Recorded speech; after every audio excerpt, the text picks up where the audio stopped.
disabled personal trainer. So now we're here. This beautiful Range Rover. Now this car, look at the grill. Look at that. It's got this nice, cool shape, pattern. Look at the headlights. Look at these nice rims. Really match the front of the grill. Now we come over here. The back seat. Where you'll be able to get in and out of this car easily. Very accessible. Come to the back. We're gonna load all the bodies that you put in the car. You know, it's a blacked out Range Rover. What are you gonna put in here? Bodies. Let's be real. This car's perfect for your personal trainer who's going to have to carry you. So your ass in here. That's why there's the handicap sticker in the front. You can drop your ass off after leg day. Throw all the other bodies in there.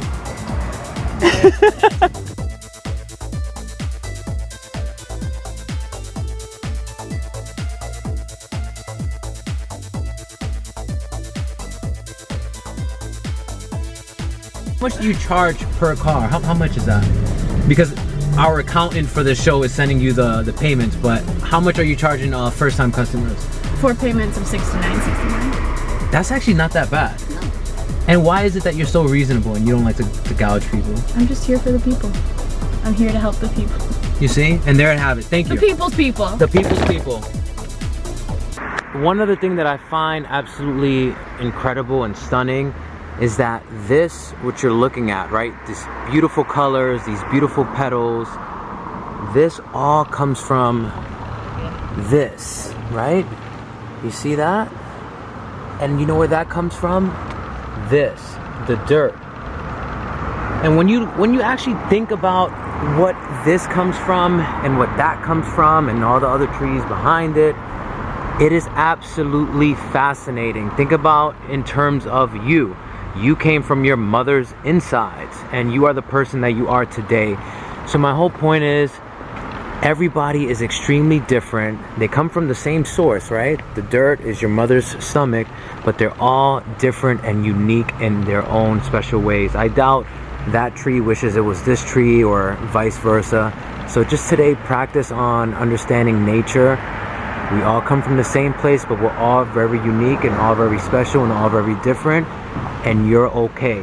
Because a lot of people talk about how to become successful is about working hard and, you know, being an expert in your field and da-da-da. But what they don't talk about is if you don't feel comfortable with the person you are, if you don't feel that you're lucky to be you, and if you're not proud of being you, think about it. How in the world are you gonna be successful at anything? And maybe you will be successful, but you'll be successful at it for all the wrong reasons. So just see yourself as this beautiful rose and be okay with who you are. And not only okay, be ecstatic about who you are. And if you can, in the comment section below, say one lovely thing about yourself that you really enjoy. One of the females had an infant, and the guy, let's call him Larry got too close to one of the infants, and the 3 female chimpanzees started to attack him. One bit his wrist, the other bit his ankle, the other one started hitting him from behind. And at that point, he saw the elderly chimpanzee, the one male, charging towards him. And at that point, he said, you know what, I'm gonna die right now. This is it. And that chimpanzee, that older male chimpanzee, has also been abused by humans prior to landing in that island. And you'll never believe it. That chimpanzee actually dragged the 3 females away from Larry and allowed Larry to get to safety. And today, when Larry got out of the hospital, Larry said without a shadow of a doubt, that chimpanzee male saved his life. So when I heard that story, I'm like, my gosh, like a chimpanzee? Like, are you serious? Like a chimpanzee that was abused earlier by humans actually stepped in to save another human.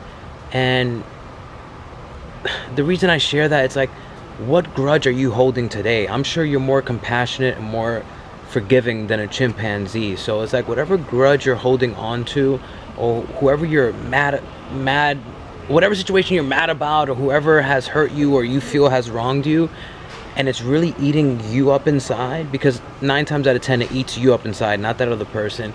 If you can find a way to forgive them, again, not for them but for you, do that.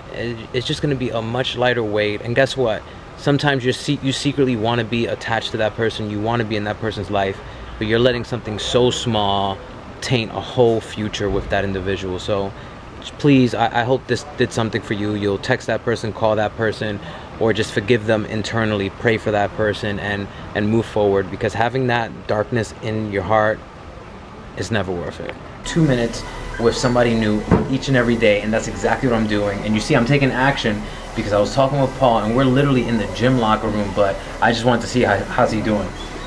Well, I'm doing better now because I went for a swim, and I was having a little crisis of faith, so it's like, okay, you got to take action. So my action was go do a meditative swim, and that's what I did, and now I feel better, and I got the blood pumping, I got the endorphins going, and it gives you a little more hope to just take that next step forward, to stay in faith, not in fear.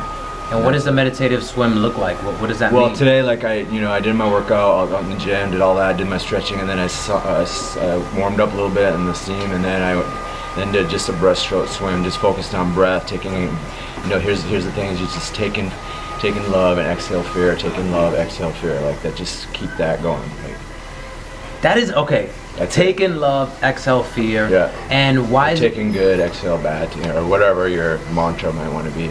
And you feel like by you swimming, like your faith is elevated somehow? Yeah. How so? Yeah, because I meditated, so I communed with my higher power, with my God. And ask God for guidance, ask God for what's the next step, what do I want to do next. And if somebody here is not necessarily like a swimmer, how else can they, do that meditative practice in an active way? Meditation can be anything you want it to. You define it, you decide. It's all about just taking that moment, that action, that step to say, okay, I'm going to meditate now. What does that look like? It can be just simple, just breathing, sitting, staying still, listening. Praying is asking for guidance, and meditating is listening for answers.